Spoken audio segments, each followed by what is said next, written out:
والے مجبور نظر آتے ہیں۔ بھائیوں، جب انسان کا رشتہ اپنے مالک کے ساتھ ہوتا ہے پھر تو غم بھی کچھ نہیں کہتے، پریشانیاں بھی کچھ نہیں کہتی، پھر تو زندگی صبر والی، پھر تو زندگی توکل والی، پھر تو زندگی بھروسے والی، پھر انسان اپنے آپ کو رسوا نہیں کرتا، دنیا داروں سے امیدیں اس کی ختم ہو جاتی، امیدیں اللہ رسول سے لگا لیتا ہے، مضبوط ہو جاتا ہے، مضبوط، طاقتور ہو جاتا ہے، خوددار ہو جاتا ہے، باوقار باعزت ہو جاتا ہے۔ حضرت بہلول دانا رحمت اللہ علیہ بیٹھے تھے تو ہارون رشید حج کر کے آ رہا تھا، تو رستے میں حضرت شیخ سے ملاقات ہو گئی تو السلام علیکم کے بعد کہنے لگا حضور کوئی حکم ہو تو بتائیے گا۔ تو حضرت بہلول دانا فرمانے لگے تیرا رب کون ہے؟ اس نے کہا اللہ۔ تو فرمایا میرا کون ہے؟ کہا اللہ۔ فرمانے لگے تو بڑا ہی بیوقوف ہے، کیا تو یہ سمجھتا ہے کہ رب ہارون رشید کو تو دے گا اور بہلول دانا کو بھول جائے گا؟ 23 سال حضور کو وقت ملا، مختصر وقت ظاہراً تبلیغ کرنے کے لیے، پوری دنیا میں دین بھی پھیلانا ہے۔ گھر میں 11 ازواج ہیں، 4 بیٹیاں ہیں، ان کی اولادیں، سارے کام کاج بھی دیکھنے، لیکن سیدہ طیبہ طاہرہ حضرت عائشہ صدیقہ رضی اللہ تعالیٰ عنہ فرماتی ہیں سارا دن تبلیغ کرتے، ہر غلام کے دکھ سنتے، گھر میں آتے تو اپنے گھر والوں کا خیال کرتے، کام میں ہمارا ہاتھ بٹاتے۔ قربان جاؤں، کہتی ہیں زمانہ سارا سو جاتا لیکن آمنہ کے لال مصلی بچھا لیتے۔ دنیا سو گئی، ساری سب سو گئے، جو خدام تھے، وہ جو غلام تھے وہ سو گئے۔ صحیح مسلم نے لفظ ملیں گے، سیدہ پاک فرماتی ہیں او میرے نبی کے غلاموں، میں نے یہ رنگ بھی دیکھا ہے کہ حضور نے اتنا کھڑے رہے، اتنا قیام کیا، اتنا قیام کیا کہ مقدس پیروں میں ورم آ گئے، سوج گئے پیر۔ ہم سیر کرنے گئے تو تھک گئے، بات الگ ہے، لیکن عبادت میں یہ بھی تو مسلم شریف ہے نا، یہ بھی تو دین ہے نا، یہ بھی تو حضور کی سنت ہے، یہ بھی تو وہ چیز ہے جو کریم کی آنکھوں کی ٹھنڈک ہے۔ سیدہ فرماتی ہیں پیروں میں ورم آ گئے، اور ساری رات ہی حضور نے نماز پڑھی اور ایک ہی آیت بار بار دہرائی۔ مسجد نبوی میں بلال حبشی نے فجر کی اذان دے دی اور حضور ابھی مصلی پہ تھے، کریم فارغ ہوئے۔ میں نے عرض کی یا رسول اللہ صلی اللہ علیہ وسلم، آپ کے تو صدقے اللہ اگلے پچھلوں کے گناہ معاف کرے گا، تو آپ اتنی آہوزاری کیوں فرماتے ہیں؟ آپ تو شفیع ہیں، آپ تو انبیاء کے امام ہیں۔ تو حضور نے فرمایا عائشہ تم نے گنوایا ہے نا میرے اللہ کی مجھ پر کتنی رحمت ہے، افلا اکون عبدا شکورا، فرمایا اگر اس نے اتنی نعمتیں دی ہیں تو کیا میں اس کا شکر گزار بندہ نہ بنوں؟ میں شکر گزار بندہ نہ بنوں اس کا؟ پھر اگر اتنی نعمتیں اس نے دی ہیں، مجھے اتنا نوازا ہے، تو پھر میں اس کے سامنے سجدے نہ کروں؟ او میرے بھائی، بڑے قابل فخر لوگ ہیں ہم کہ ہم نبی پاک کے غلام ہیں، ہم قابل فخر ہیں کہ نبی کریم کے غلام ہیں۔ کیا کبھی اس غلامی کے شکرانے میں بھی 2 نفل پڑھے کہ یا اللہ تیرا شکر ہے تو نے ہمیں حضور کا غلام بنایا ہے؟ یاد رکھیں کہ اپنی روحانی زندگی کو آباد کریں، استغفار پڑھیں، تسبیحات کریں، کچھ چھوٹے چھوٹے اعمال ہیں ان کو اپنی زندگی میں حصہ بنائیں۔ ترمذی شریف میں حدیث ہے، نبی پاک صلی اللہ علیہ وسلم نے فرمایا 3 مرتبہ صبح، 3 مرتبہ شام اعوذ باللہ السمیع العلیم 3 دفعہ یہ پڑھو، اور 1 دفعہ سورۃ حشر کی آخری 3 آیات، هو اللہ الذی لا الہ الا هو عالم الغیب والشہادۃ هو الرحمن الرحیم۔ اعوذ باللہ من الشیطان الرجیم ہے نا، اس کو پڑھنا ہے اعوذ باللہ السمیع العلیم من الشیطان الرجیم۔ فرمایا 3 دفعہ اس کو پڑھو اور 1 دفعہ سورہ حشر کی 3 آیتیں، 1 دفعہ صبح اور 1 دفعہ شام۔ صبح کیا ہے، شام کیا ہے؟ تو اعلیٰ حضرت بریلوی فرماتے ہیں صبح سے مراد ہے آدھی رات ڈھلنے سے لے کر سورج نکلنے تک، آدھی رات ڈھلنے سے لے کر یعنی تہجد کا ٹائم سے لے کر سورج اور شام کیا ہے، دوپہر ڈھلنے سے لے کر مغرب کی اذان تک، یہ شام ہے۔ اب سن لیں، یہ ترمذی کی حدیث ہے سیاستہ کی، نبی پاک نے فرمایا جس نے 3 مرتبہ اعوذ باللہ پڑھی اور 1 بار سورہ حشر کی آخری 3 آیتیں پڑھی، 1 دفعہ صبح پڑھے، 1 دفعہ شام پڑھے، نبی کریم علیہ السلام فرماتے ہیں اگر صبح پڑھے گا تو 70,000 فرشتے شام تک، اور اگر شام کو پڑھے گا تو 70,000 فرشتے صبح تک پڑھنے والے بندے کی مغفرت کی دعا مانگتے رہیں گے۔ چلے میں تو اس بات پہ بھی بڑا راضی ہوں کہ پہلی دفعہ اہل سنت میں ایسا ہو رہا ہے کہ وظیفہ ملنے پر لوگ نعرے لگا رہے ہیں، ورنہ وظیفہ بتائیں تو کہنے لگے بھی پڑھا گے پر کوئی تویز بھی لکھ چھڑو مارا گیا۔ ایک صاحب آئے مجھے کہنے لگے جی برکت کوئی نہیں، غربت بڑی ہے۔ میں نے کہا سورت واقعہ پڑھا کر، کہنے پیر صاحب تھوڑی تکلیف کرو کو میں نے تویز بھی کر دیو۔ میں نے اسے کہا خدا کے بندے میں تویز دوں گا پتہ نہیں کام بنے گا نہیں بنے گا، سورت واقعہ پڑھ، یہ وہ تویز ہے جو مدینے والے رسول نے عطا فرمایا ہے کہ سورت واقعہ پڑھو تمہیں کبھی فاقہ نہیں آئے گا۔ تو وظائف پڑھیں، عبادات کریں، تیاری کریں، کچھ نیک اعمال بچائیں ایسے جن کا ہمیں پتہ ہو، جو ہمارے رب کو پتہ ہو۔ حضرت عبداللہ ابن عمر رضی اللہ تعالیٰ عنہ حضرت عمر کے صاحبزادے، مکہ مکرمہ میں ان کی قبر ہے۔ میں نے جب انہیں پڑھا تو مجھے ان سے بڑا پیار ہو گیا، لیکن آپ کو پتہ ہے وہاں جا کے کسی شخص کا مزار تلاش کرنا یا پوچھنا ایک مشکل کام ہوتا ہے۔ تو ایک دفعہ میں مکہ شریف میں حاضر تھا، تو ایک گاڑی والا ڈرائیور مجھے کہنے لگا کہ مولانا میں آپ کو جانتا ہوں، مجھے آپ سے محبت ہے، ایک بات بتاؤں آپ کو۔ میں نے کہا بتاؤ۔ کہنے لگے حضرت عبداللہ ابن عمر کی قبر دیکھنی ہے۔ میں نے کہا یہ تو نہیں کہہ رہا، یہ کسی نے بندوبست کرایا ہے، یہ اللہ نے تیرے دل میں بات ڈالی ہے، یہ ہو گیا تو لے چل مجھے۔ حضرت عبداللہ ابن عمر کو نبی پاک نے فرمایا تھا راجل صالح، یہ نیک بندہ ہے، یہ متقی آدمی۔ حضرت عبداللہ ابن عمر رضی اللہ تعالیٰ عنہ سیدنا فاروق اعظم رضی اللہ تعالیٰ عنہ کے صاحبزادے ہیں، اور ان کی ہمشیرہ سیدہ حفصہ رضی اللہ تعالیٰ عنہ حضور کی زوجہ محترمہ۔ ایک دن اپنی ہمشیرہ سے کہنے لگے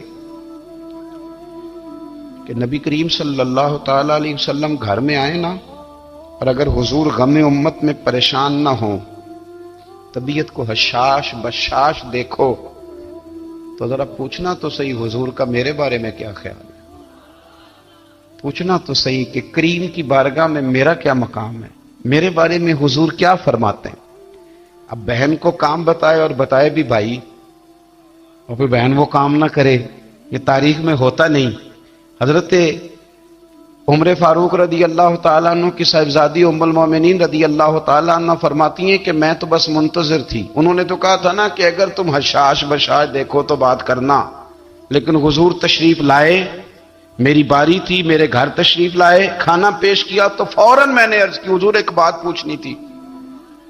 حضور نے فرمایا پوچھئے۔ میں نے عرض کی حضور میرے بھائی عبداللہ ابن عمر کے بارے میں آپ کا کیا خیال ہے؟ نوجوانوں میری بات پہ غور کرنا، میرے بھائی کے بارے میں آپ کا کیا خیال ہے؟ تو نبی کریم صلی اللہ تعالی علیہ وآلہ وسلم نے میری طرف دیکھا، اور پھر حضور زیر لب تھوڑا مسکرائے، اور بریلی کے امام کہتے ہیں کہ حضور مسکرا دیتے تھے نا تو جو بڑا دکھی ہوتا تھا وہ بھی ہنس پڑتا تھا۔ اب سوال پیدا ہوتا تھا کہ پھر تو اس مسکراہٹ کے لیے انتظار کرنا پڑتا ہوگا کئی مہینے کہ حضور مسکرائیں تو رونے والے ہنسیں، تو اعلیٰ حضرت فرماتے نہیں، انتظار نہیں کرنا پڑتا، یہ مسکراتے رہنا تو حضور کی عادت ہے۔ جس کی تسکین سے روتے ہوئے ہنس پڑے، اس تبسم کی عادت پہ لاکھوں سلام۔ یعنی یہ تو عادت ہے حضور کی مسکراتے رہنا، اس کے لیے انتظار نہیں کرنا پڑتا۔